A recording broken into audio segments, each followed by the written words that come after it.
This is the Thoughtful Travel Podcast. I'm your host, Amanda Kendall of the notaballerina.com travel blog. Every episode I'll share travel tales from several fellow travel lovers, and together we hope to entertain and inspire you, remind you of some of your own great travel experiences, and encourage you to hit the road again soon.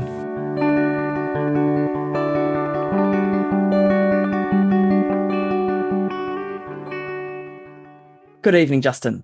Good evening, Amanda. How are you? It's been ages since we've been here for book club, but I have seen you in between, in person, here in Perth. That's right. We know both of us are who we are and can vouch for each other if we ever had to. The biggest thing about Zoom is how you don't know people's height. You were taller than I expected because you can't tell on Zoom. Yeah, so you just don't know. Yeah. Anyway, it's good to see you on Zoom again, and we are here to chat about this tome, Travel as a Political Act. It's very shiny, isn't it? By Rick Steves. So as you can see, we've both got lots of thoughts, lots of post-its and tags in there. So we've been doing our homework well, haven't we?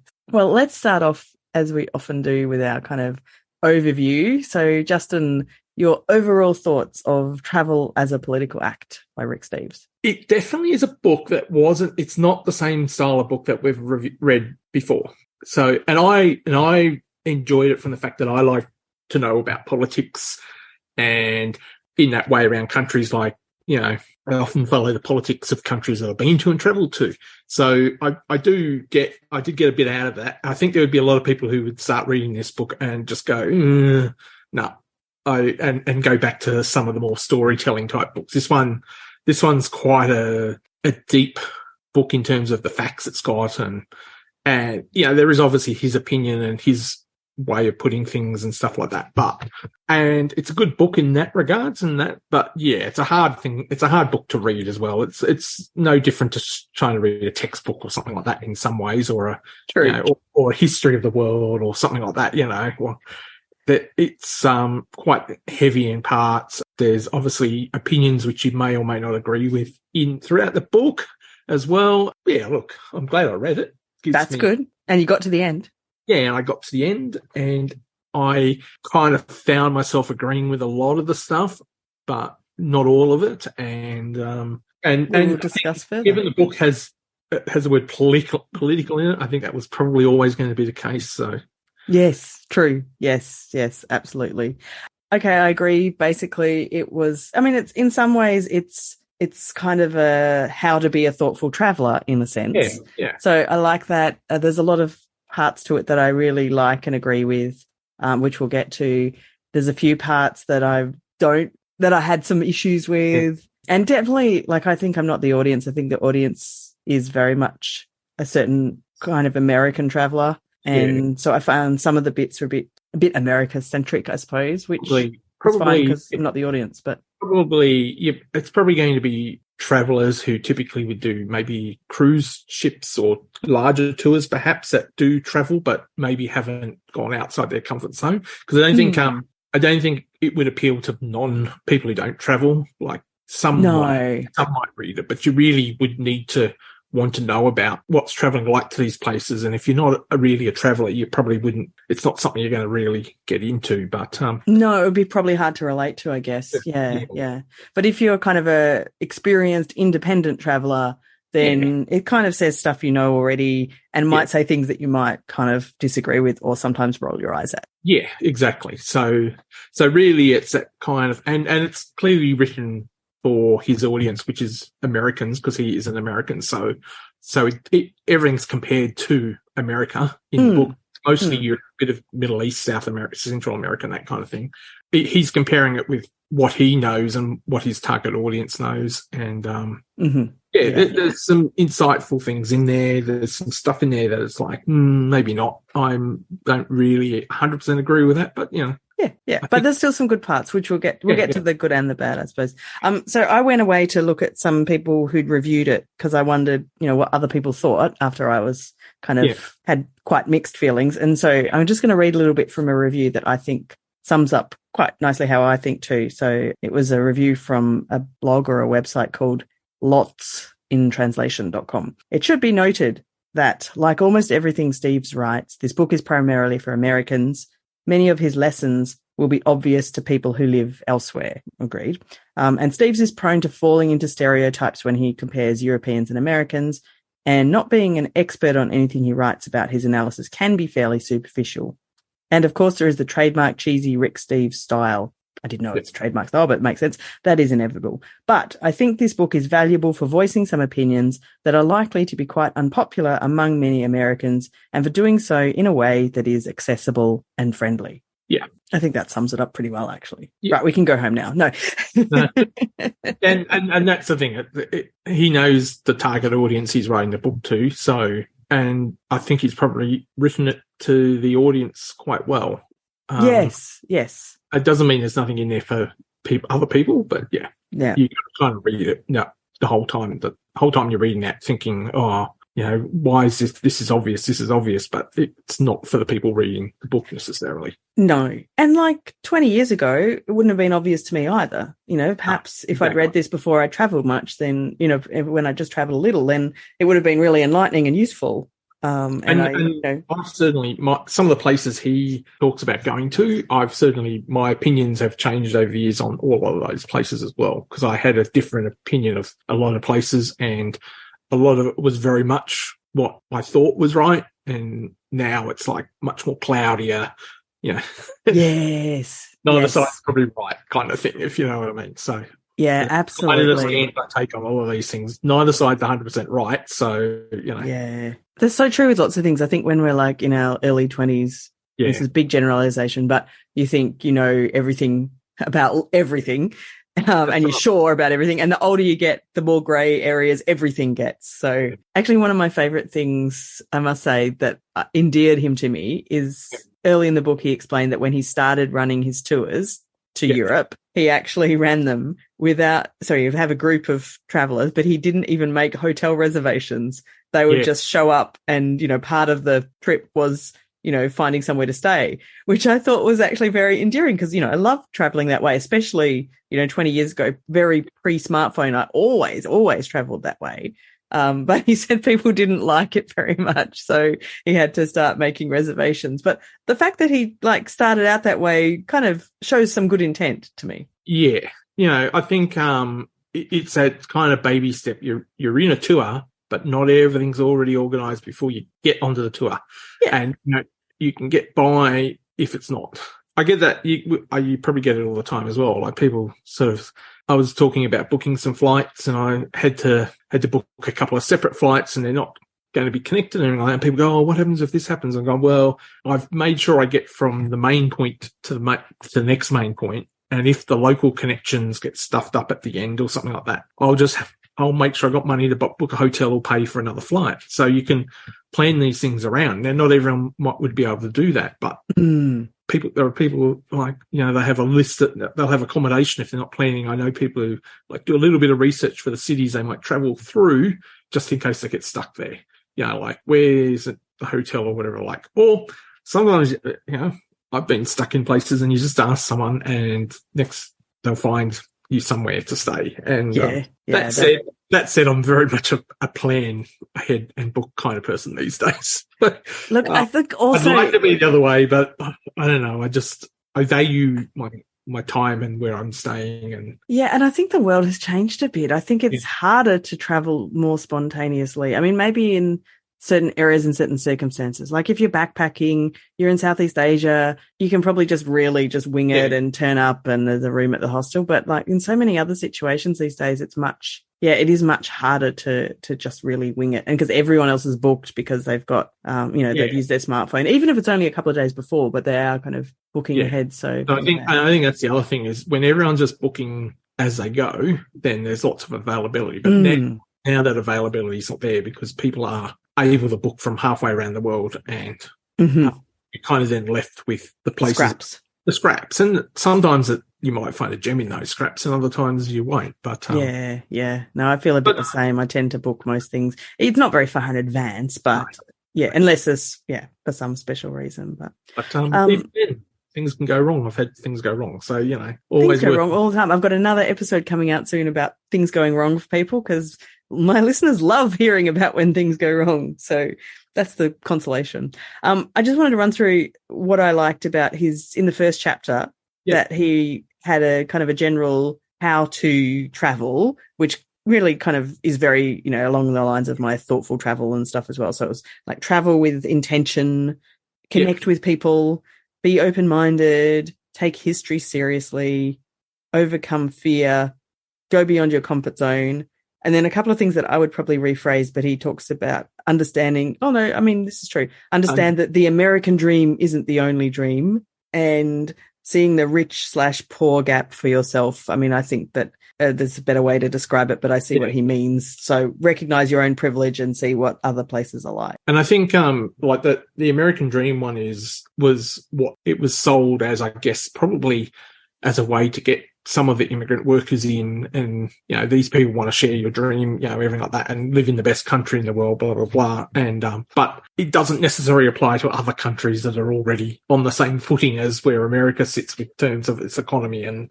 And then also, all of those, happiness studies where, countries of all kinds of economic development levels, the people are often happier, etc. So, well, Bhutan's often listed as one of those places, and it's not a wealthy country, but people seem to be there. And then even in ask people in some of these Asian countries where you often do find people will go work overseas to bring money back home, but a lot of them still want to go, when they finish working, want to retire back in their home country, because that's what they like to live. It's just that there wasn't an opportunity there in their home country. So, there's a lot of reasons why, and a lot of people have a different idea of what they want in life. Some people, it's just having that roof and food and a roof over their head and food and a stay, no bombs being dropped and everything like that. And to them, that is, and a job, and they just family nearby and connections and friends and in those societies, they don't have that. Like if one of their kids says, "Oh, I'm going to go traveling," their parents would probably be against it, because they go, "Why do you want to go traveling? What's wrong with just staying here?" And so that whole recognition that your way isn't the best way for everyone, and I think is something we all pick up when we travel anyway. But I mean, we all want everyone to sort of not be oppressed, not be human rights and all that kind of stuff. But we also want them to be able to live the life they want to live, not live the life we tell them they should live. Yes, exactly. Well said. You picked out a good quote.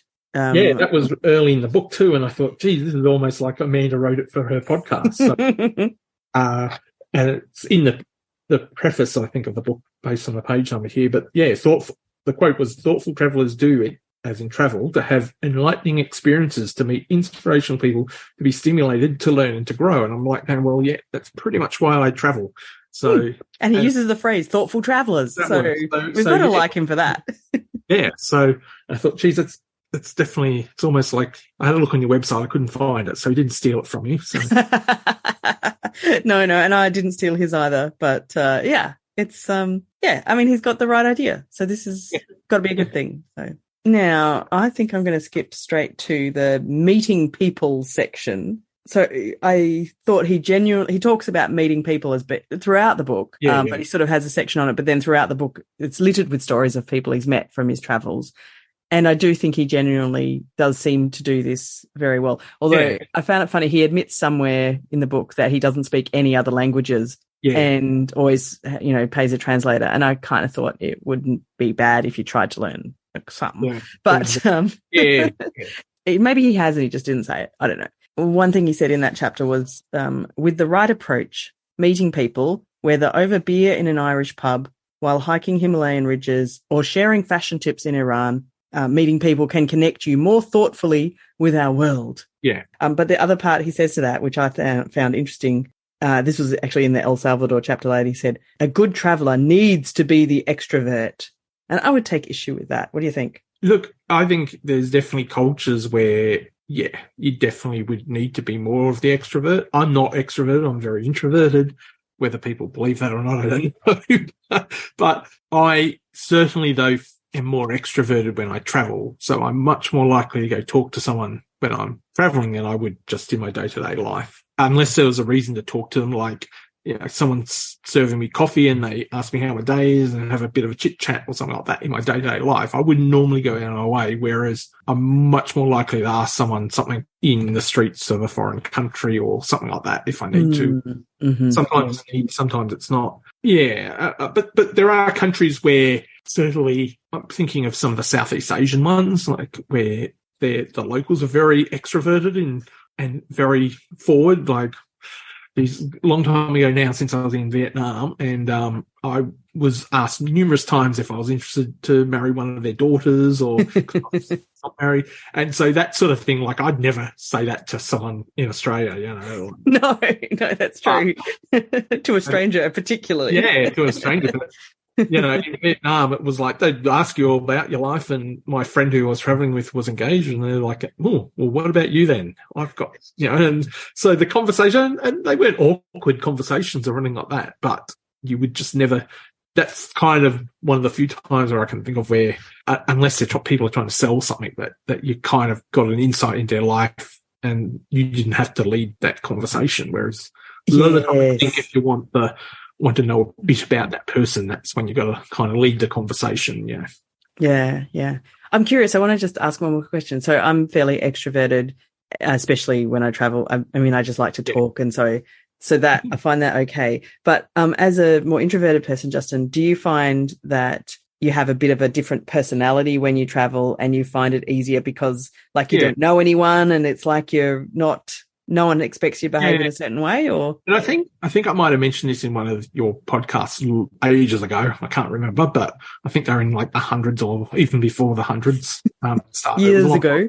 And I think we discussed that then. Maybe, yeah. And how when you're not surrounded by familiarity, you just don't seem to have that. Whatever holds you back in your normal day-to-day life isn't there anymore. So it's I kind of feel a bit more. No, I don't really care if people think I'm silly or whatever, like exactly. The internal voices that might stop you from doing something at home aren't really there when you travel. So, because it's a completely different environment and often you're just adjusting to it. And, sure, there are people I've seen people go right into their shell when they travel as well, but often it's because it's a safety thing for them, and I think less, and it's more out of a necessity and a need as well too, especially if you're traveling by yourself. Like you have to talk to people to find out lots of things. People. Yeah, and if you're away for a couple of months by yourself, as much as I can get by a day without talking to people and stuff like that at home, and that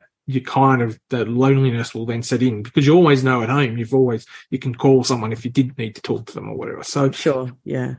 So I think that's probably how it works. And I think in the terms of the book and where he was talking about the people he like the tours and stuff he took, I think there's a lot of those people would be more the sort of ones that would be from a security point of view or whatever, unsure what to expect. They might go back into their shells, so he probably sees it a lot more on the kind of tours he leads that based on, because he'd take people to places where they've been told one thing, and so they'll be very, and I had a little bit of that in South America with some of the people I travelled with there. Like some of them weren't really sure what to expect in South America, but then they go to South America and they've experienced it now, and it's like, we've got to come back here as soon as we can. So, because we don't get a lot of news in Australia about South America, and the stuff we do get is mostly about Colombian drug lords, or it tends to be the bad news side, doesn't it? Or something going wrong because I think they had to shut Machu Picchu and stuff like that. So we don't get the good stuff or the day-to-day life stuff, especially from places that are much further away.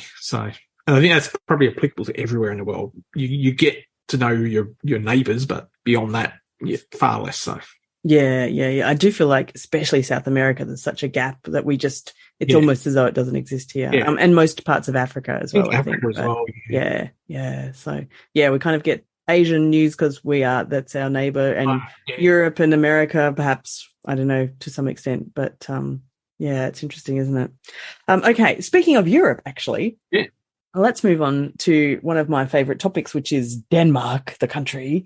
So in Rick Steves' book, there is an entire chapter devoted to Denmark. So obviously, most of his tours run in Europe. Like that's his area of specialty, going to Europe. And so he's obviously been there many times. I'm assuming in Denmark, because I kind of thought a lot of what you said might have applied to other parts of Scandinavia, but I haven't been to necessarily all of them. But I haven't been to the others recently either.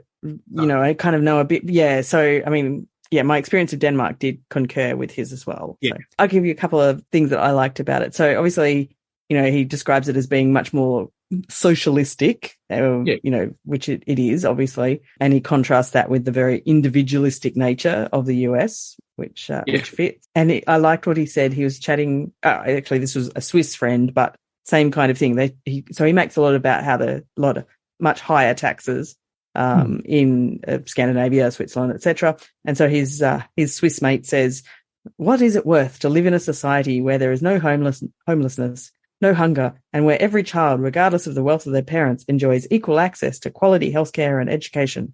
I mean, I don't think any of these countries is so perfect as that. I don't think there's no homelessness and etc. But definitely, that more social-oriented society where those taxes go to taking care of the more vulnerable members of society. It's attractive. Yeah, and I think and that's kind of, I think part of the issue is it's very easy to kind of put in, and we've talked about this with Raina Wynn's books as well about homelessness, how it's very easy to blame the person in that situation. And that's kind of what they do in the more individualistic societies like this sort of USA. They blame that person for being in that situation when it's not necessarily always the case. And in fact, most of the time, it's definitely not the case. So, so I think Europe kind of recognises that. So they're trying to at least, cover healthcare. And, I don't know what housing is like it's expensive, but I don't know what the social housing is like in these countries, but I assume it's there. And we know, and education seems to be mostly free, certainly up to end of high school. Yeah, and often university. I know in Denmark it's free. Universities, free university, and they get a quite high allowance to go. So and it's one of those things that's like you kind of pay your taxes and everything, but you're not going to be if you break a bone or something like that, if you're going to get it looked after. So you don't have to, this whole race to make the individualistic idea of, hey, we've all got to make lots and lots of money because we've got to cover ourselves because, if we have a incident, no one's going to look out for us. And it's kind of, I understand the thinking behind that because in a lot of ways, I still think people do need to be individually, responsible for their individual actions and things like that to a certain level. But we're talking about the way the Europeans look at it. It's not necessarily their actions, it's the actions of others and safeguarding against that. Like if you go swimming with sharks or walking in the woods with bears and you do all the wrong things, well, it's much harder to feel. But if you just happen to be born in the wrong place at the wrong time and your parents have money, and then that kind of, you're born with a disability or whatever, or just some random health problem strikes you, and all of those sorts of issues. And even I find even things like if you're a war veteran, I think Europe looks after a hell of a lot better, in Australia as well. And then you think how revered war veterans are in America, but they just seem to be reliant on businesses giving a discount to veterans or things like that, whereas there's no concerted effort to make sure they're looked after. It's just don't insult them because everyone will come to defend them, but no one kind of goes far enough into saying maybe we need to check if that person's going all right at the moment. And have really good mental health care and stuff like that. I think if you ask for the help, if you're in some of those situations, you'll get it. But I don't know. I just find it's an interesting, and he doesn't really touch it on that in the book too much. But when I see some of my friends in America or Americans on Twitter describing their healthcare system, it is pretty scary, the kind of decisions people have to make to not access healthcare because they really can't afford it, that kind of thing. And that's hard to handle when you're in a society where the healthcare is more universal. It's not perfect, but it's better. It reminds me of a couple I sat next to on a plane once, and they dropped one of their pills and it fell down between the seats. And and their monthly supply of pills was like $400, but they were coming to visit their kids in Australia, or one of their children in Australia. And they just said it's just ridiculous that you can't come into Australia or Europe or any of those countries and buy all your pharmaceuticals to take back to them, because that would be a booming industry then, wouldn't it? Yeah, it's not how it works. But yeah, I can get they can get an emergency prescription in Australia for the drugs, and it would be like $30 or whatever like that. Yeah. But when you're paying $400 for them, you don't want to lose one of those pills. Yeah, then they're precious. Yeah, precious. So can you think about it and you look at that and you go, and it just it doesn't make sense to me. But I was raised in a different environment, so we're all raised slightly differently, and I think that's definitely where his book is looking at target. Yeah, I think you're right. Trying to get people to think that there are different ways of doing these things, and maybe, and like I said, I don't think either side has 100% got anything right in any of these things he discusses. Like, I don't think he ever tries to sort of say, oh, that side's got it right, or that side's got it right. But he certainly picks out flaws on all sides of the coin here, especially when he's comparing America and Europe. Yeah, absolutely. Yeah, and I think, it is it is so important when you travel to sort of try and learn some of these things. I think, like, for example, you could go to Scandinavia and not really understand any of that if you don't talk to local people. That's right. You could just go on a tour and see all the sites and never actually really understand it. I know I've discussed it elsewhere on the podcast, but when I was there and I stayed with an Airbnb, and the owners upstairs were school teachers, and I was fascinated by the Danish education system because it seems to be better than ours, and so I was quizzing her, and it was so interesting to be able to know more about it. There was one part of that chapter where there was a statistic. They'd surveyed Danes, and they said 7 out of 10, so 70%, would be willing to pay more taxes in order to keep the system functioning to protect the most vulnerable in their society. So they already pay these high taxes, but a clear majority would happily pay more, which I thought was interesting. Yeah, and I looked at that from an Australian point of view, because I don't think that would be the case in Australia. I think you're right. Yeah, and I think in a lot of ways Australia kind of sits somewhere between America and Europe, but even then we obviously still don't get things right either. So because sometimes we take the wrong thing from the wrong side of it. Yes. That's right. So, but I agree. I think we don't value what our taxes give us. I mean, I don't know now, if you see it now when you get your tax return, you get a little graph showing kind of where your taxes went, which I think that's really good. But it's not really discussed the way it would be in especially in Northern Europe, that, we're proud that we pay these taxes and they do these good things. We don't sort of we're paying somewhat less tax, and it does provide us good things, but we don't really, there's not enough connection, I think, between, hey, we paid this and we got this great healthcare. So I think that's where, like, infrastructure, for example, we very much more like the USA in that, whereas you can't build anything unless someone can see a profit in doing it. Whereas in Europe, they look at it and go, this is going to provide a lot of social benefit. And yes, exactly. People are going to be able to, rather than telling people you've got to give up the cars, they make a lot of reasons why people don't need a car. And so people just willingly don't get a car then. Because it's easier. It's easier to not have a car. Whereas in Australia and, say, the USA, we make it very hard for people to not have a car. Absolutely. And there's a lot of different reasons why, but yeah. Interesting. Okay. Well, anyway, so I did enjoy that chapter. Now, the other section that we both thought was good value was the issue of drugs. So tell us some more. Right. So, and I'll talk about this as someone who's not really ever done anything remotely drug-like, Yes, I also speak from a very inexperienced viewpoint, I confess. Other than, sort of alcohol, like, I think don't even remember ever smoking a cigarette. I try to remember I had a Cuban cigar in Cuba and put that down to a tourist experience. And okay, so we're basically the least qualified people ever to discuss this concept, but I liked how he learnt stuff and implemented it. He also isn't someone who's ever delved into these drugs, but he's looked at what's happened overseas, and I guess perhaps from his church or something, he's seen how it devastates people, and it just kind of, the whole war on drugs thing just compounds on it. It doesn't help them, and so people won't get help because they're worried about getting into trouble rather than getting help. So, and I think that's what that whole, because he goes in the book and he says, like, America's had this war on drugs since the 70s. So we're we're talking like over 50 years, and it hasn't worked, has it? It hasn't worked. And Australia, we've been mostly the same sort of thing, like. Yeah, we're not much better. Yeah. Not much better. And, whereas lots of European countries have all kind of dabbled around the edges and started to do things. And, I think like he starts with the Dutch and their marijuana, which is what everyone kind of knows. But their issue with marijuana was not the locals. It was just the tourists coming in to try it I remember when I was there and, they made a big fuss about it, like saying, it's not actually illegal. It's just we can't be bothered chasing after the small stuff because it's not worth our time. Yeah. And I think he says something similar to that in the book, like the resources to go into it. I think it was something along the lines of that.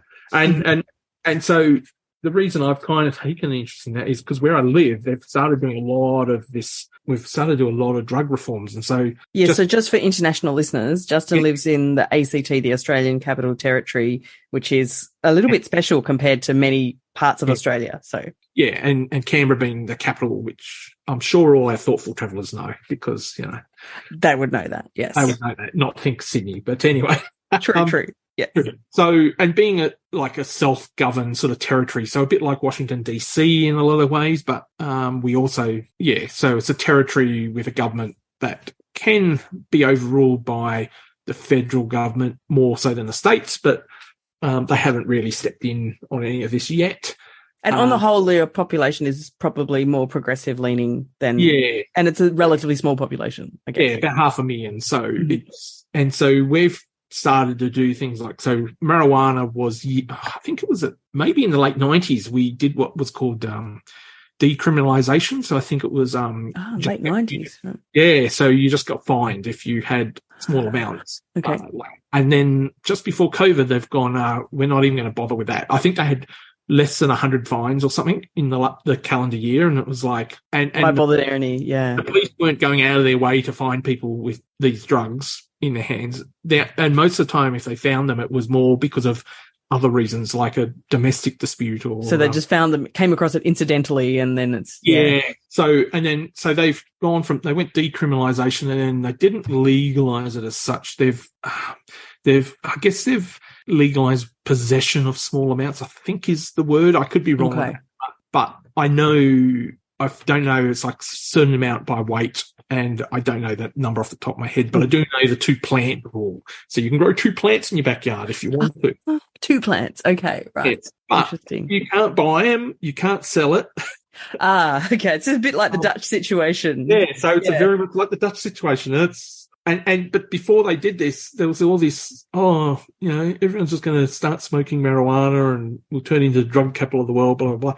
But there hasn't been. No one, by any measure, there's not an uptake in drug driving, driving under the influence of drugs or anything like that. So they've not measured anything. They're not seeing more, arresting more drug sellers, because that's still illegal to sell marijuana. So, and from what I've heard, because I remember someone writing into the newspaper, they were saying, it makes it, they might be doing this, but it makes it so hard because they were a cannabis user for medicinal reasons. That's what they said. But they said, it's so hard unless you know the right people, blah, blah, blah. And so they were arguing in favour of rolling those laws back. But then, and this goes on, so then you look at like the Swiss approach. The Swiss had a different thing altogether, and they were doing with needle drugs that were injected via intravenously. And so they had like their safe injecting rooms. And I know we've got needle exchange programs. Even in the jail, there's a needle exchange program. Right. I know they're looking at that, and they were looking at safe injecting rooms. They've been a bit more hard to sell to the public because that means the drug users are going to a room or going to a building, and no one wants the building. Near them, yeah. So it's been a bit hard to sell. But and then also Portugal as well was another one where I think they just decriminalised small amounts of drugs, and I believe that's coming into effect later this year sometime. And I don't know the limits on all the drugs, but they've basically done the same thing. It's like the police aren't going to waste their time looking after. Well, that's the thing. Yeah, the police resources are better off used in more important issues, so aren't they? Yeah. So they've gone for this approach. Like the people who are proposing all these ideas are saying like this way, a medical professional will be able to talk to more drug users because they're going to see more of them. Pill testing was another one that we've done, and we get, the music festivals over summer, and every couple of weeks you hear some teenager or young person's died from. Yeah. New Sydney had a couple of people die over summer, and we've just gone, well, we've got pill testing and all our music festivals, no one's died since we've had it. Because most people, having the pill test there means people are unlikely to sell the stuff that's laced. For a start, yeah, exactly. For a start, because they know, word will get out if they're selling bad drugs or whatever. Yep. And then the people who get tested and they say, you were probably going to die if you take that. And so they don't take it. Yes. Yes. And at the same time, the medical professionals are getting into their talking to these people and finding out why they do it. And yes, exactly, because they're not. Yeah, people will talk when it's not a crime and when they're not going to be thrown in jail for it. So yeah. So I really did like that Rick Steves. So he took what he learned from this, and then he's actually been campaigning in the States to decriminalize marijuana, etc. Which, like, he seemed to, from what he said in the book, done a lot of work in this area, which is a really good use of what he learnt from his travels and then making a difference. So because the drugs do ruin these users' lives, but the crime side just makes it worse. Yes, exactly. There's not a solution that helps. Yeah. So, and this is how I came at it when you talk to people in Canberra about this, and the people that say, "Oh, this is stupid. Why are we, making drug users want to come live in Canberra?" Blah blah blah. But it's not really about that. It's kind of like, well, I basically said, well, anything that the solutions we've got now don't fix the problem. Yeah. So let's try something else. I would rather any government, and not just drugs, any problems. Like, too often the governments just won't try something because they don't want to get it wrong, because then they'll get voted out. But this cautious way is not always a good way, is it? Yeah. Sometimes we just need to shake things up. It kind of, I know we definitely, when I read about it, they talk about Portugal, they talk about the experiences in Switzerland and a lot of the European countries, and they're saying, well, the facts of coming in from these countries that it's working. And so. Okay, so the last thing I want to mention is just a couple of areas that we're not going to talk about because we feel they're a little bit controversial in the sense that we don't agree with lots of stuff in the book, perhaps. Yeah. So the Palestinian-Israel chapter, and then some of the Central American parts, and also the parts on Muslims. So just briefly, I just do want to say that there's quite a few bits where I was like, oh, this is, a politically incorrect way to say it, or it's maybe just, in my opinion, quite wrong. So I don't know. If you read the book, just be prepared, I suppose. So one thing that, it's just a very small thing, but he was talking about, maybe in the Turkey chapter, I think, but he talked about the call to prayer. And he said, while the call to prayer sounds spooky to many Americans, I was like, oh, that's a terrible word to use. And I guess you mean that it's unusual and it's not what you would hear in your suburban streets, but describe it differently, please, next time, Rick Steves. And then the other thing that really bothered me was when he was talking about Muslim girls wearing scarves, covering their hair and stuff. And he made a comment that they were doing it under duress, that, like, blanketly, he kind of insinuated that no woman would want to cover their head. And I thought that was a very naive comment to make, and that he needs to talk to way more Muslim women and read more about it so that he doesn't say things like this that are kind of insulting, really. It's a tough one as well, because there would be women who are forced to do something they don't want to do. Absolutely, yes. A lot of women who wear it because it does stop the attention of men. And they have, so many reasons. I read like a whole book of essays on exactly that topic last year or the one before, and there's so many reasons why they might choose to wear head coverings, etc. And like he just made this like blanket comment, and he seems this sort of, like, I think, like we said at the very start, just to let's full circle it, all of these issues are so grey. There's no black and white, and he made a lot of quite black and white sweeping statements, and that is not what a thoughtful traveller should do. I always have the issue when people comment about Islam, they ignore the fact that Christianity isn't a single religion, and so many people within Christianity do not agree with each other. And Catholics and Protestants fought each other in countries. So yes, exactly. Yes.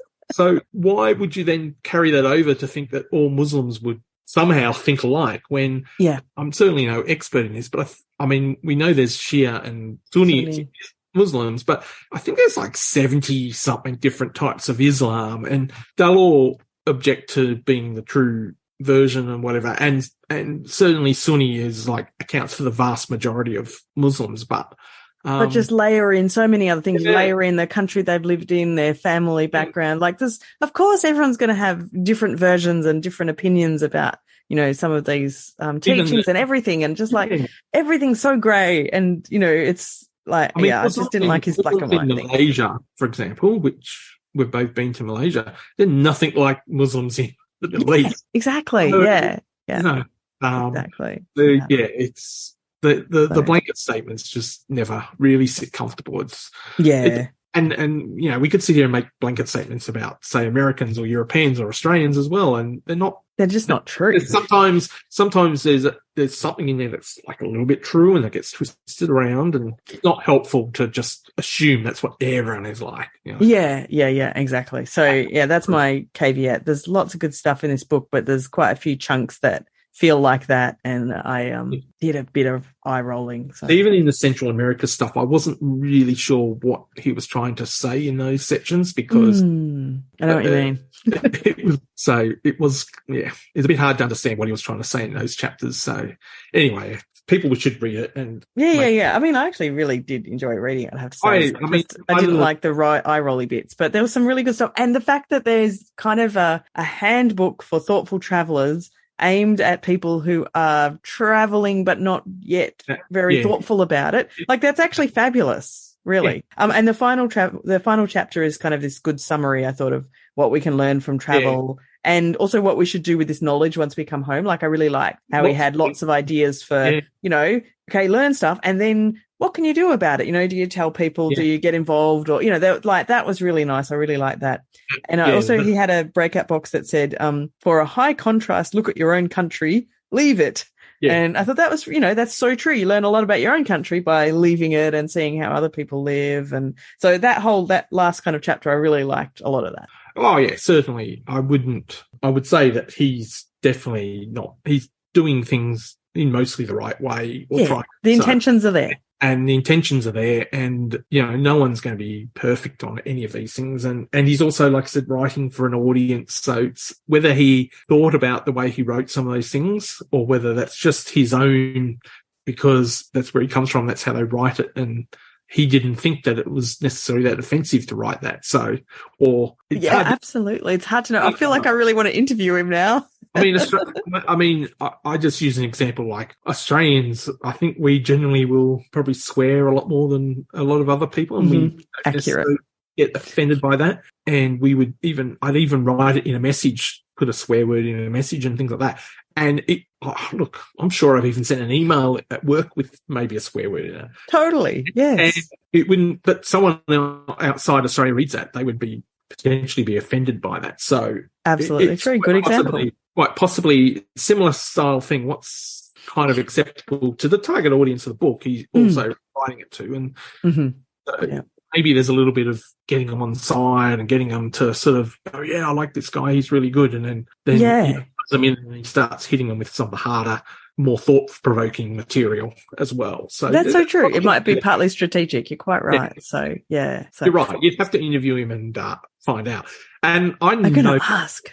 I know very little about him. I think he had guidebooks as well. Yeah, he's tons and tons of guidebooks and runs lots of. He's super prominent in American travel. So and I'd always assumed he was a bit less thoughtful. Like I just knew him as the author of tons of guidebooks. Yeah. And that he's had a company that ran tours, and I just never actually realized until I heard about this book a couple of years ago that he also has this thoughtful bent. I don't think I've ever seen one of his guidebooks, but no, I don't think you can probably buy them here, but I'm sure you would see them in everywhere in America. I think he does a lot. Yeah, like people with them in Europe and stuff. And Americans, carrying them around. These guidebooks are out, aren't they? So yeah. Anyway, thanks, Justin. This was an interesting chat and an interesting book. I'm still glad I read it. So. Definitely a very interesting book. Very interesting chat. I think people should read it. It's just, it's not light reading. It's not. There's some his interesting personal stories and stuff as well. But, if you want to learn about a whole lot of stuff, I mean, I think most of what he's written is quite factual. So it's just the interpolation of some of the stuff. And But you can certainly read it and then do your own research about any topics that you find interesting. Exactly. This has been another episode of the Thoughtful Travel Podcast. Show notes and other information are at notaballerina.com/podcast. Join me again soon for another chat about why we travel. Bye for now.